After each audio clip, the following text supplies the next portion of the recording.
Assalamualaikum warahmatullahi wabarakatuh. Kembali lagi dengan Miss Nini di sini di pelajaran IPA.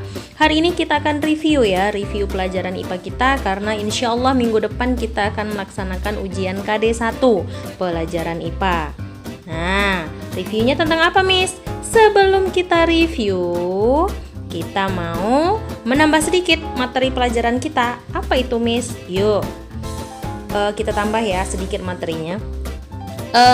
Di pertemuan kedua kita udah mempelajari tentang jenis bunyi pantul. Jenis bunyi pantul itu ada 3. Yang pertama, bunyi pantul yang memperkuat bunyi asli. Ingat, contohnya itu apabila seorang guru mengajar di dalam kelas, maka suaranya akan terdengar lebih jelas daripada seorang guru mengajar di luar kelas. Kenapa? Karena di dalam kelas itu banyak terdapat benda-benda yang dapat memantulkan suara. Seperti apa? Dinding, meja, papan tulis, pintu, jendela, bahkan buku dari siswanya juga bisa digunakan untuk memantulkan suara. Jadi jika seorang guru mengajar di dalam kelas, pasti suaranya akan lebih terdengar jelas. Ingat, benda-benda yang keras itu dapat memantulkan bunyi. Ulang ya, benda-benda yang keras dapat memantulkan bunyi. Berarti TV dapat memantulkan bunyi, Miss? Ya, kalau suara kita kena ke TV, suara kita pasti akan memantul. Bagaimana dengan botol? Botol kan keras, berarti botol juga bisa memantulkan bunyi. Next, bunyi pantul yang kedua ada gaung atau kerdam. Gaung atau kerdam itu biasanya terjadi di sebuah ruangan yang kosong. Ruangan tersebut tidak dilapisi oleh busa, tidak dilapisi oleh karpet, atau tidak dilapisi oleh styrofoam. Jadi, ruangan tersebut akan menimbulkan suara yang bergaung-gaung dia. Jadi suaranya jadi nggak jelas. Misalnya ada seseorang yang memanggil nama Alwan, ya kan?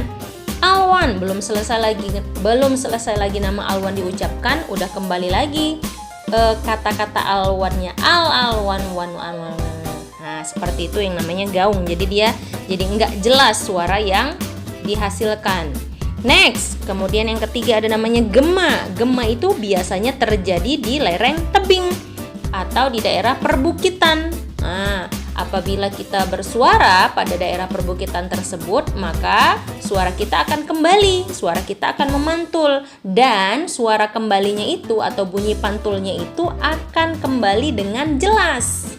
Contoh, ketika mengatakan nama siapa ya, Miss ganti deh, Latifah. Ketika mengatakan nama Latifah, maka nama Latifah itu akan terucap dengan jelas dan akan kembali dengan jelas. Contoh, Latifah, Latifah, Latifah.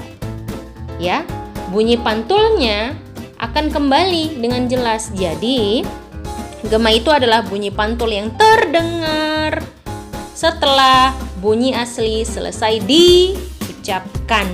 Ya, terdengar dengan jelas setelah bunyi asli selesai diucapkan. Selesai dulu terucap nama Latifah, kembalilah nama tadi Latifah, Latifah, Latifah, tetapi dengan suara yang lebih mengecil. Ingat ya, 3 bunyi pantul tadi. Nah, si bunyi pantul ini ternyata memiliki manfaat dalam kehidupan manusia. Apa rupanya, Miss, manfaat pemantulan bunyi? Pertama, kita bisa mengetahui kedudukan benda di dalam laut. Di dalam laut ada apa aja, kita tahu dengan menggunakan bunyi pantul. Ada ikankah di dalam laut? Ada terumbu karangkah di dalam laut? Atau mungkin ada kapal-kapal yang tenggelam di dalam laut? Kita bisa mengetahuinya dengan menggunakan bunyi pantul ini. Nanti kita lihat dari gambarnya ya. Terus kita juga bisa mengukur kedalaman laut. Oh, dengan bunyi pantul kita tahu ya kedalaman laut. Jadi nggak perlu capek-capek berenang sampai ke dasar laut membawa meteran untuk mengetahui kedalaman laut. Nah, pakai bunyi pantul aja udah bisa kita tahu berapa sih kedalaman laut. Lalu ternyata bunyi pantul digunakan untuk ultrasonografi atau yang lebih kita kenal dengan nama USG. Nah, biasanya kalau kita dengar nama USG kita pasti akan ingat dengan ibu hamil yang memeriksakan anaknya, ya kan? Kemudian ketika menggunakan alat USG nampaklah anaknya di alat tersebut. Next, bunyi pantul juga digunakan untuk mendeteksi kerusakan logam. Kita lihat ya di gambarnya masing-masing supaya lebih paham. Untuk mengetahui kedudukan benda di dalam laut, kita bisa menggunakan bunyi pantul. Kalian lihat yang pertama. Jadi si kapal, dia akan mengeluarkan bunyi. Bunyinya itu berasal dari sonar, ya kan? Bunyi tadi kemudian akan dimasukkan ke dalam laut. Namanya bunyi datang. Begitu sampai di dasar laut, bunyi tadi akan kembali menuju ke kapal tadi. Nah, bunyi yang kembali menuju ke kapal tadi itu disebut dengan bunyi pantul. Panjangnya bunyi pantul dari dasar laut sampai kembali ke kapal itulah namanya kedalaman laut, ya. Jadi, bunyi yang dikeluarkan dari si kapal tadi, bunyi pantul yang dikeluarkan dari si kapal tadi digunakan untuk mengukur kedalaman laut. Next, selanjutnya kita juga bisa mengetahui gerombolan ikan dengan menggunakan bunyi pantul yang dikeluarkan dari si kapal. Si kapal sengaja mengeluarkan bunyi pantul.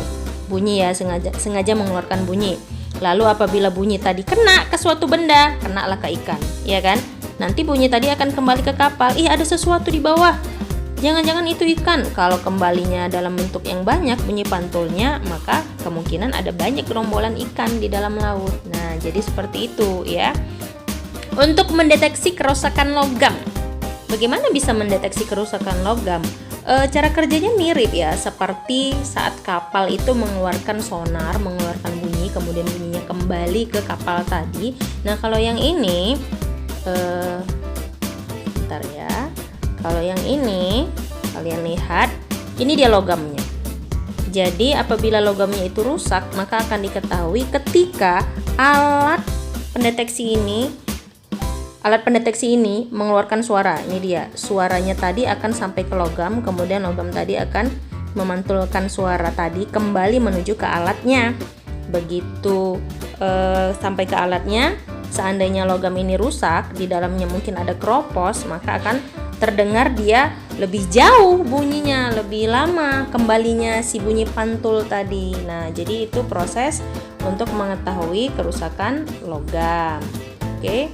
Next,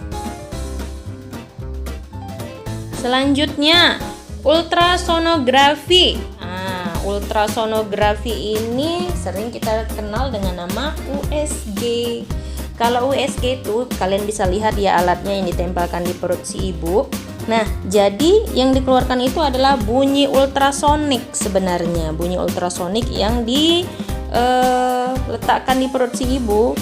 Bunyi ultrasonik tadi kemudian akan memancar sampai ke si bayi. Begitu sampai ke si bayi, terbacalah bagaimana sih bentuk rupa si bayi tadi. Jadi dengan menggunakan bunyi ya, ternyata kita bisa mengetahui apa yang ada di dalam perut si ibu. Termasuk USG ini juga bisa digunakan untuk mendeteksi adanya sel-sel berbahaya di dalam tubuh kita. Misalnya ada namanya sel kanker atau sel tumor dalam perut, juga bisa digunakan ultrasonografi, ya kan? Nah, jadi banyak ya manfaat dari pemantulan bunyi tadi. Kalian ingat dan kalian hafalkan ya. Lalu jangan lupa kalian pelajari semua slide yang sudah Miss berikan, seperti di pertemuan 1 tentang jenis-jenis bunyi, lalu di pertemuan 2 di situ Miss kasih tahu tentang sifat-sifat bunyi. Di pertemuan kedua sepertinya jenis-jenis bunyi. Kalau di pertemuan pertama masih memperkenalkan bunyi itu apa. Di pertemuan ketiga sifat-sifat bunyi, ada bunyi dapat dipantulkan, bunyi itu dapat merambat, dan ingat bunyi itu paling cepat merambat pada benda padat. Ingat. Next, kemudian kenapa kita bisa mendengar bunyi? Karena kita punya sistem pendengaran. Ingat bagian-bagian telinga kita. Telinga kita itu terdiri dari 3 bagian. Ada telinga luar, telinga tengah, dan telinga dalam. Kalian baca lagi ya nanti. Jangan lupa tuh. Kemudian fungsi-fungsinya juga ingat. Di telinga bagian dalam itu ada rumah siput. Apa sih fungsi rumah siput? Rumah siput kok siput, salah Miss ya. Apa sih fungsi dari rumah siput? Nah, silakan kalian baca kembali. Lalu yang terakhir tentang pendengaran bagian kedua, di situ Miss menjelaskan bagaimana proses kenapa kok kita bisa mendengar. Yang pertama, daun telinga itu menangkap gelombang bunyi. Lalu gelombang bunyi tadi akan diarahkan menuju ke lubang telinga. Dari lubang telinga masuklah dia ke liang telinga. Begitu sampai di liang telinga, maka dia akan menggetarkan gendang telinga. Begitu sampai di gendang telinga bergetar, maka tulang-tulang pendengaran akan bergetar. Yang pertama bergetar ada tulang martil, lalu tulang sanggurdi, tulang martil, tulang landasan, dan yang terakhir ada tulang sanggurdi. Karena ketiga tulang ini bergetar, maka getaran tadi sampailah ke rumah siput.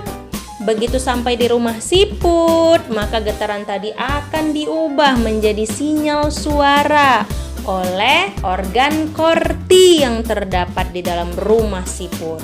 Lalu sinyal suara tadi akan dibawa menuju ke otak oleh saraf pendengaran. Begitu sampai di otak, maka bunyi dikenali. Bunyi siapakah itu? Nah, lalu di dalam telinga bagian dalam kita terdapat 3 saluran setengah lingkaran. Ingat, fungsi 3 saluran setengah lingkaran adalah untuk menjaga keseimbangan tubuh, supaya kita tahu posisi kita apakah sedang berdiri, sedang dudukkah, atau sedang tidur. Ingat, itu dibaca kembali ya. Nah, jadi kalian ada latihan. Nah, latihan reviewnya itu ada di buku IPA. Di buku IPA Prima PH 4B, bagian B ya, jangan bagian A, di bagian B. Halaman 157 dari nomor 1 sampai nomor 25. Aduh Miss, banyak kali. Jangan khawatir, pertanyaannya itu hanya pilihan berganda. Jadi cukup disilang saja langsung di buku tersebut. Dan jangan lupa difoto. Foto dan kirimkan ke Miss. Kalau udah selesai tapi nggak difoto dan nggak dikirim ke Miss, bagaimana Miss bisa tahu kalau kalian sudah selesai? Ya kan? Nah, oke. Sampai di sini perjumpaan kita. Kalau kalian punya pertanyaan, silakan tanya sama Miss. Boleh telepon, boleh chat ya.